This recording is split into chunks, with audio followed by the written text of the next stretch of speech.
Coach, obviously 2 days after Thanksgiving, the rest of the students at home on break, and your guys didn't come out flat. They came out and really brought the fight. How'd you like the way they started the game?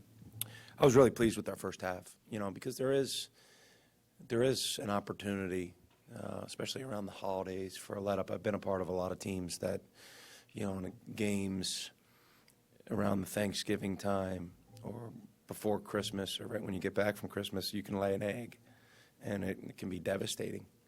But I thought our guys were really ready to play, and so I was pleased. I was pleased with especially how we played on the offensive end. I thought we really shared the ball. 25 assists to 11 turnovers. That's always a good sign. In the second half, there were a few lapses. Sometimes when the defense really wasn't where it needed to be. And in some of those moments, you called timeout. What were you saying to the guys then to try and bring them back together and get them to play the right way? I don't remember exactly what I said, but I'll paraphrase it. We're trying to build habits. We're very much a work in progress on the defensive end. And I thought the last 12 minutes of the first half, we played really good defense.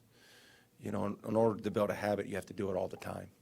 And I didn't feel like we had the same intensity or attention to detail on the defensive end. I'll give them credit, too. They had some tough shots. But certainly, we didn't play defense the way we wanted to in the second half.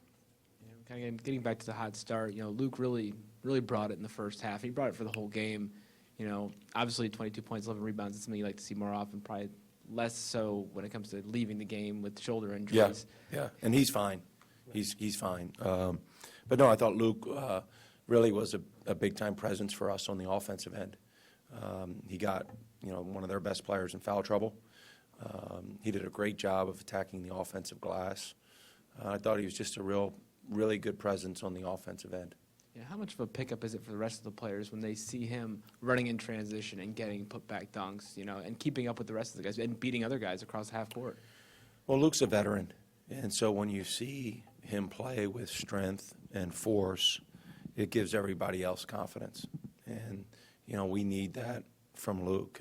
It's not always going to be 22 points and 11 rebounds in 19 minutes.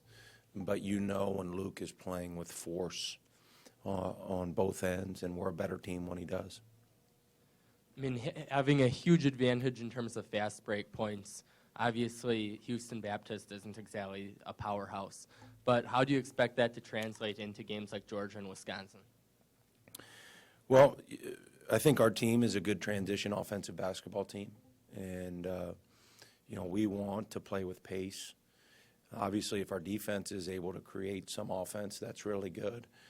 But even on missed shots, we want to get the ball down the floor and try to score before a team gets set, or get into our movement and our motion game before a team gets set. So something we work on, and hopefully it does translate into those games. And then after the seniors not being in the starting lineup, seeing a few returning, what do you think's changed since then? Well, the guys who started tonight, I thought they had really good preparation days. And, we talk about practice and preparation and the importance of it. And when you have guys who really buy into that, you reward them. And I thought those guys really prepared the best of anybody on our team.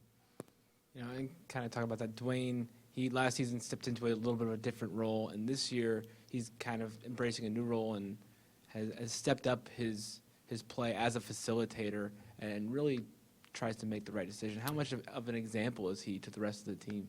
I think he's a very good example. I've been really pleased with Dwayne's decision-making and his ability to embrace the opportunity to impact the game in more than just scoring.